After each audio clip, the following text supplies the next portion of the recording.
think alchemy is pretty much like religion and magic.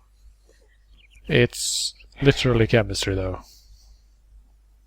Yes, I know the reality of alchemy is just, what we call in modern day chemistry, but still. Let us boil horse piss until we get gold. Classic alchemists are some of the most hilarious people ever. Their recipe books, the few that have survived, are just amazing reading.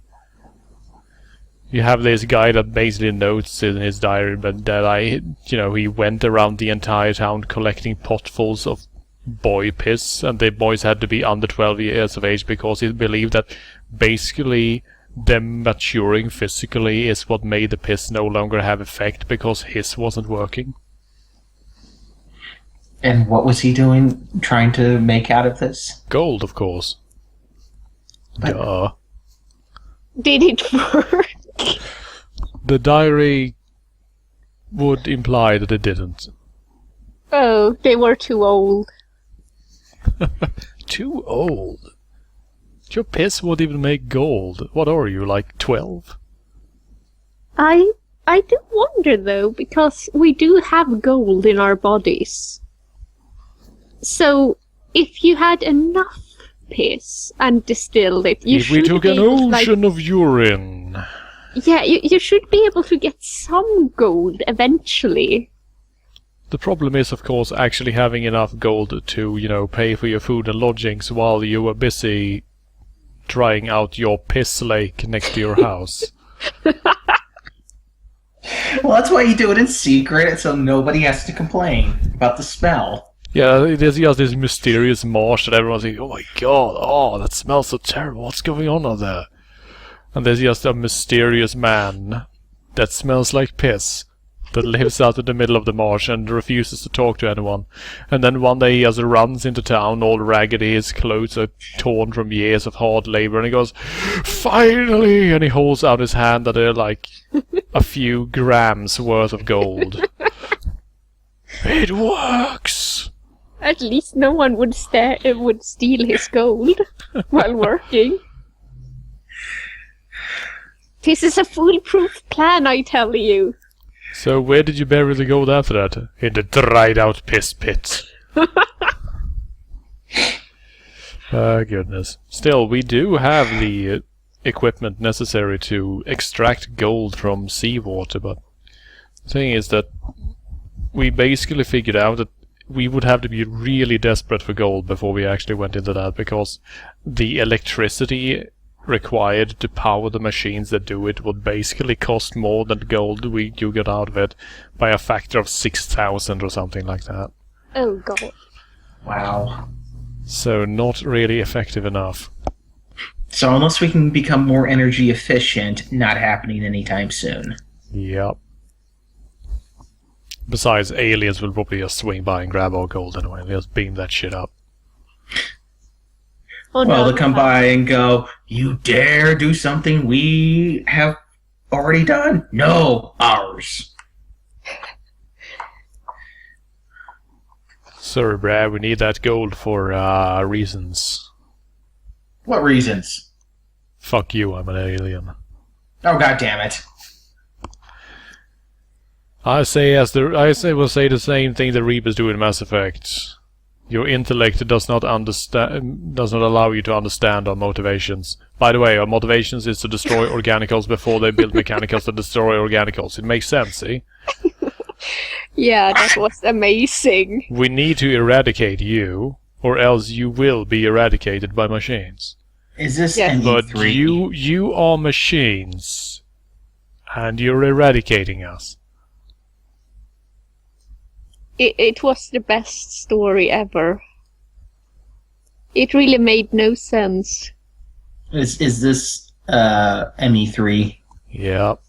Okay, that would explain it. I actually have not played through the story of 3 yet. Well, now you don't have to. That's literally the entire story. You get to the end, and they basically said, well, the entire reason everything happened was because we are flip-flap flying fuck imbecilic.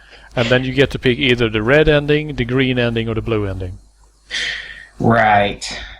We But have then, to but kill then you. people who actually, but then since people actually criticized, that the pick and ending thing means that all of your efforts in all 3 games combined mean nothing. Nothing. Which means that you could basically just load up a save at the end of Mass Effect 3 and get the exact same story experience as someone who has been playing the game since the start.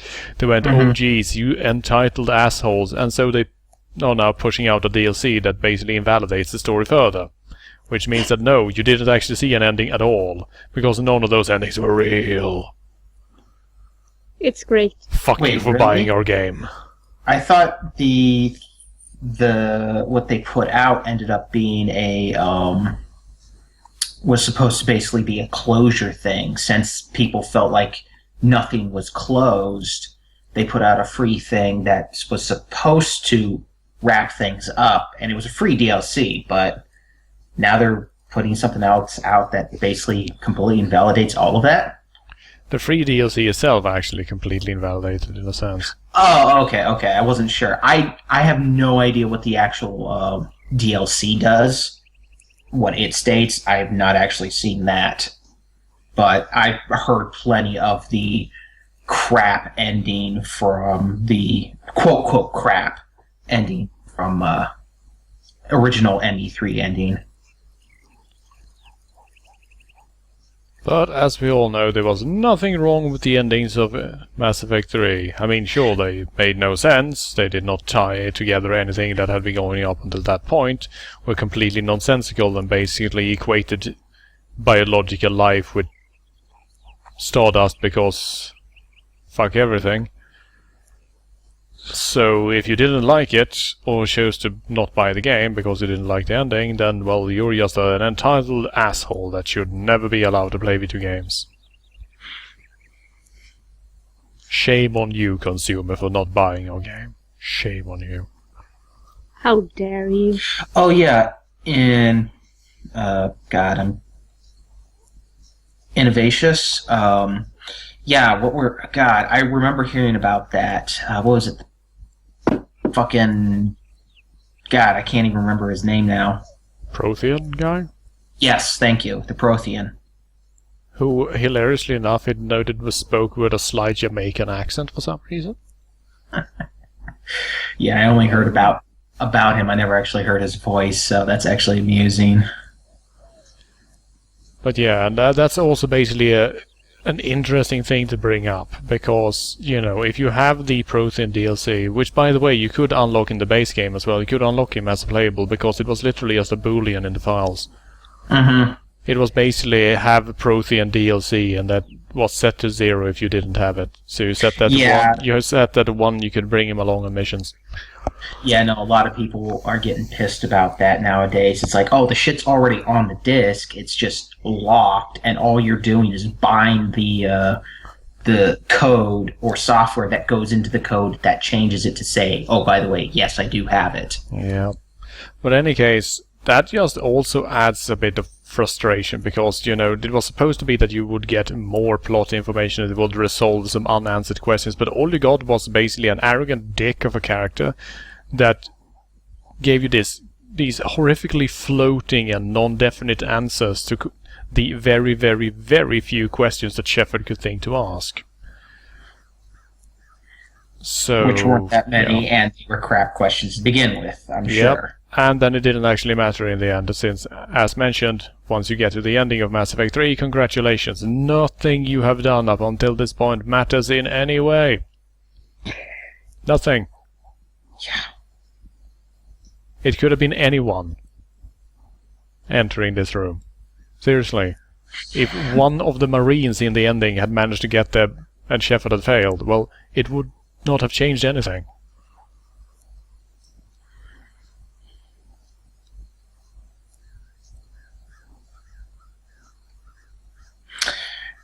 I don't know if you've actually been paying attention to chat, Arthur, but now they're going off on how crazy you're going to be after this game.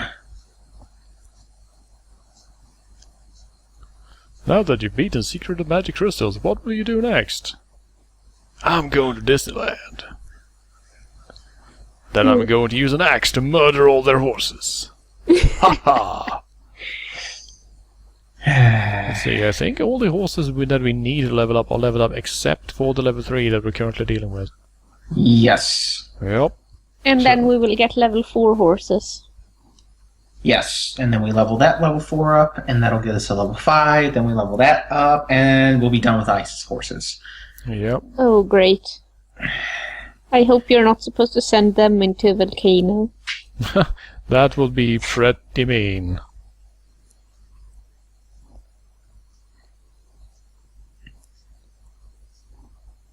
Now the Veloster, we are on the second to last horse. We are finishing up with unicorns after this. Oh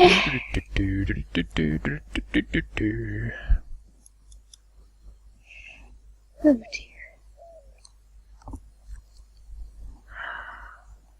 Well, I'm still sort of amazed how this world here has problem accepting magic, because as we brought up until this point, I mean, the story is that the children's grandfather said that if you get all these mysterious meteorite crystals that arrived in a comet, you know, we can probably breed a magical horse, because that's the only thing he could think of. I guess he was some sort of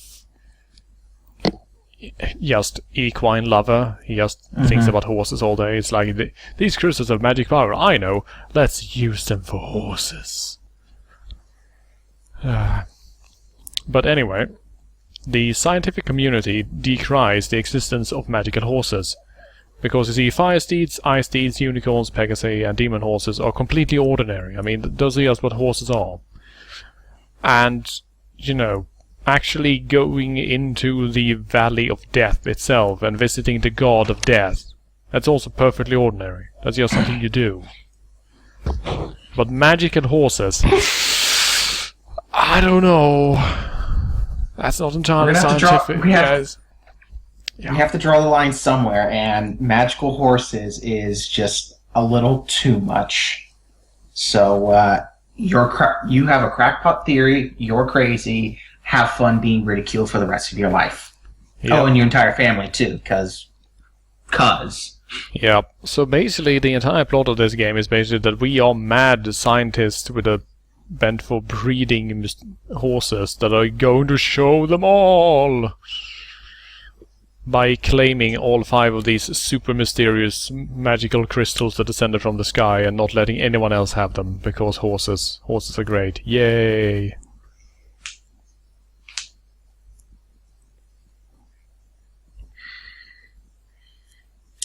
Depends on the mad scientist, Chefface, because what was that game? What was the one mad scientist build your own base that you played? Evil Genius. Evil Genius. That was all about being a evil genius / mad scientist, and that wasn't a good game.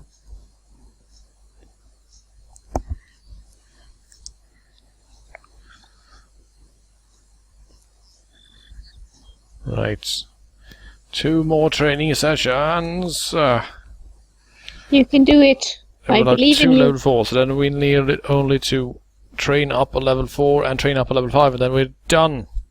Mm-hmm. I believe in you. Ice steeds, at least. Was there anything else planned for the day besides this, out of curiosity? Okay. Once we're done here, we are playing more Moron Party. Woo! Okay. I saw only partial chat from yesterday as I poked in around 10 this morning. So I looked at some of it and I noticed it was Mario Party, but you just said Moron Party. Yeah. Yes? Our rules are slightly different. Okay.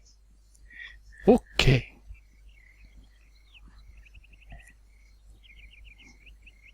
You will like that. The rules are I fail all of the time. I will definitely be interested. The rule is to always bet on DK. And never bet on Yoshi. Oh, I thought I saw something about Daisy yesterday.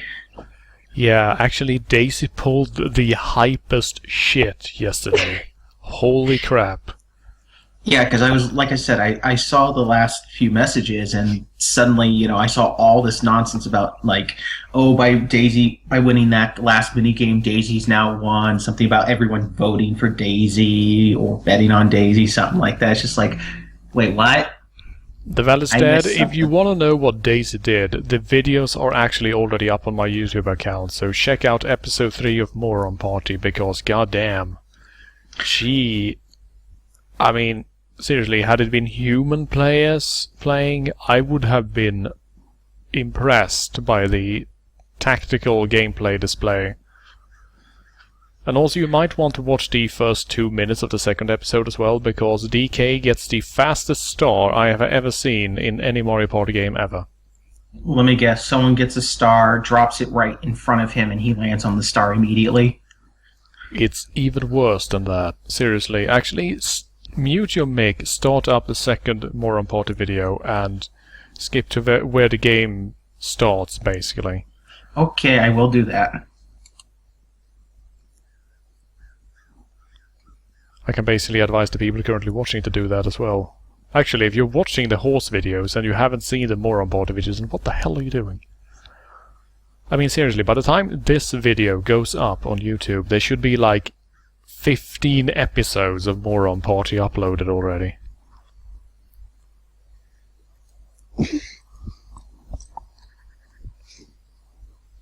Which is actually sort of good, because then if you haven't actually seen episodes, 2 or 3, then you have a lot of episodes to watch, and they're hilarious.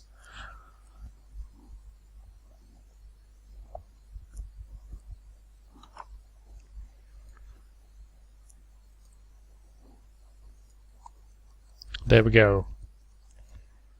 Is it time? It is Oh. time.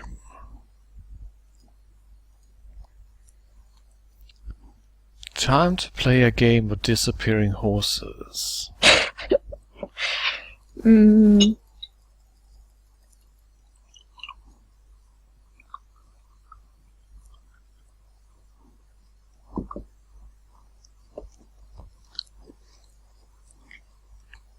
Yuli is already maxed out, so we don't need to care about those.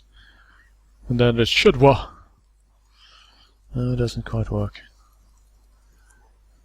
That is one of my favorite voice clips ever, by the way, when Chris Redfield shouts for Sheva in Resident Evil 5. And sometimes he'll pronounce it as if he was Elvis Presley, and it's great. Sheva! Sheva! I would just spam the button when I'm playing with people in co-op until he does that. They hate me. They hate me, but they can hate all they want. He does. I wonder if that four-leaf clover actually do something. If it makes them extra lucky or something. Yeah, it gives you a certain percentage bonus to the chances of winning a race if you actually send them off to What? race. Oh god. Are you kidding? Holy crap! My ears. I'm sorry. I'm sorry. But I just saw what you're talking about. Oh my god. That is pure luck, that's all I'm saying. Unicornio. Really? Unicornio. Oh dear. That's Spanish for unicorn. Why not just leave that unicorn? Or is that not allowed in Spanish? Oh dear. I am the unicornio. I am corny as hell.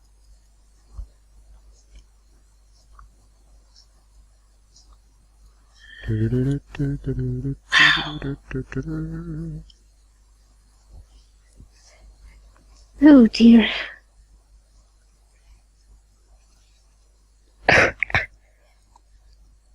Oh hey, Sunkist is back.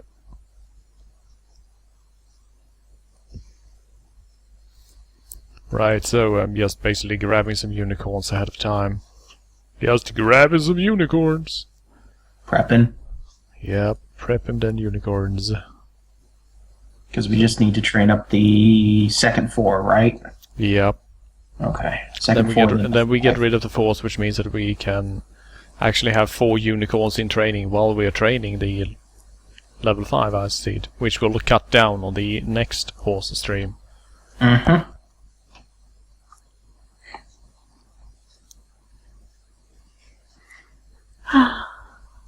But yeah, as Ben's exasperated scream that just pierced your ears probably is evidence of that star was complete bullshit. I apologize for the screaming, but that was something I couldn't. That was the only reaction I could do. Unacceptable!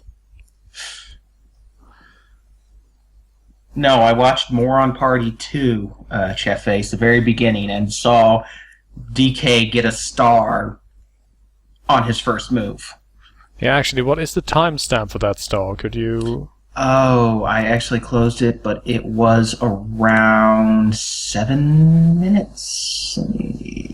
Let's see. Episode 2.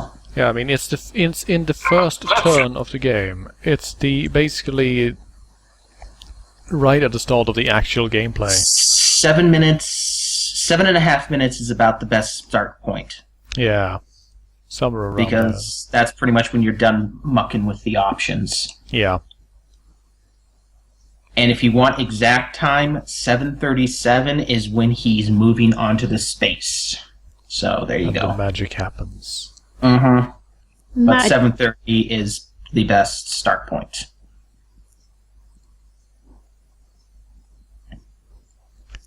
The best part about that episode is, though, that then it just gets even crazier from there, and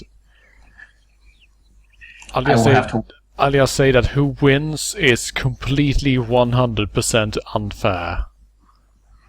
I will have to watch the Moron Party episode 2 and 3 at another point, possibly later tonight, when I've got nothing better to do.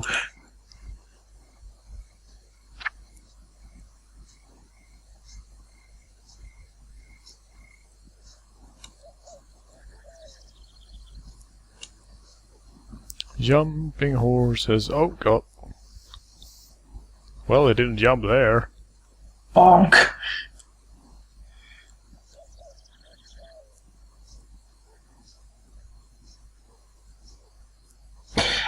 No, I'm not going to watch anything else on stream except the stream itself.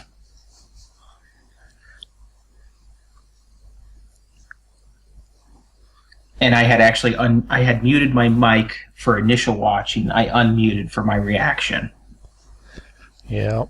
And yes, Devastator, that is exactly why I brought it up, because it was a star on DK's first turn, and it's the absolute least possible effort in the game. I mean, you literally cannot get a star faster in Mario Party than DK did, unless you start with a star due to handicap. Mm-hmm. Apart from that, there is literally no way to get it faster. Mm-mm. Oh dear.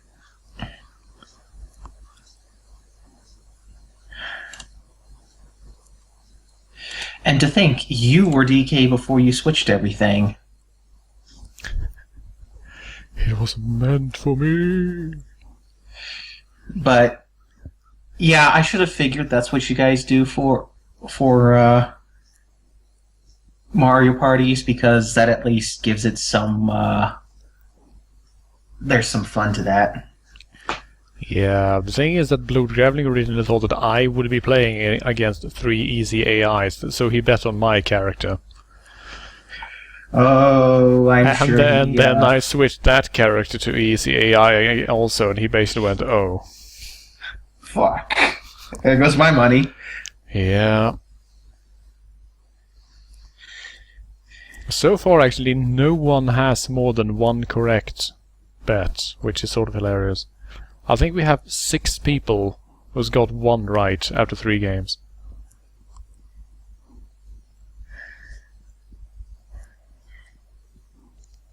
And I'm keeping a tally, by the way. If you're on my site, you can basically check on the stream, and there should be a Moron Party menu item, and then you can check the Moron Party Oracle Challenge.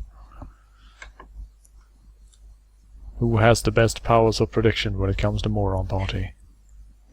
Is it you? No. 7 people, all with 1 win. Yeah. Including me. Yay! Yes, I did see you there.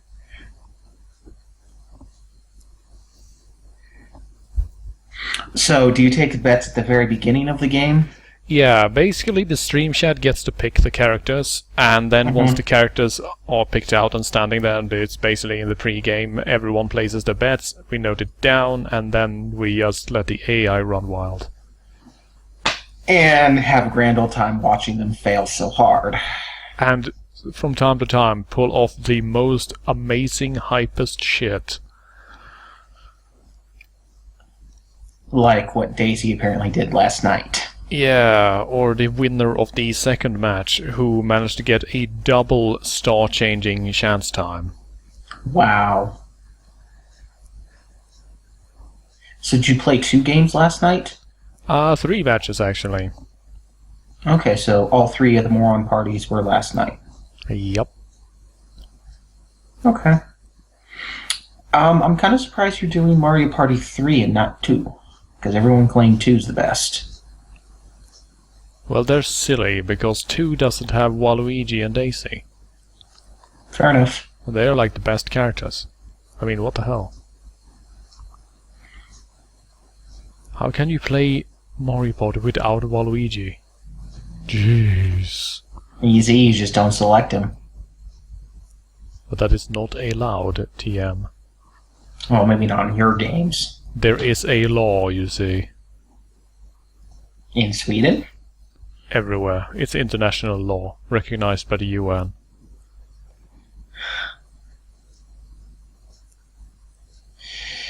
Oh, God, I remember when the taunts first came out. And yes, Eldestor, I am the law.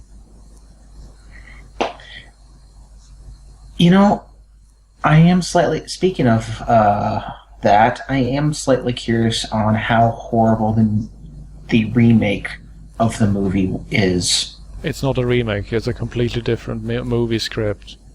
Is it? And it's actually really good. Oh, okay. Because all I remember seeing was something about Judge Dredd, and that's it. Yeah, and that's basically why it tanked so badly. Because everyone said, oh, Judge Dredd. Sylvester Stallone, and then they walked away. Well, I didn't assume it was Sylvester Stallone. I assumed it was just, going to be another remake, like, I don't know, that new Total Recall remake. Which is terrible. Yeah, I only caught bits and pieces of it, and it's like, really? The Arnold version was much better. Well, of course it was. It had Arnold in it. So why are we training a unicorn? I'm basically getting started on the unicorns just a tiny bit, because why the heck not? Besides, the ice steed needs time to recover its condition before it can train again. Which is usually the problem when you only have one horse left to train. You can either jump between the corral and the stables and just brush the shit out of that horse to get it back in proper condition, or you can do something else in the meantime. I see.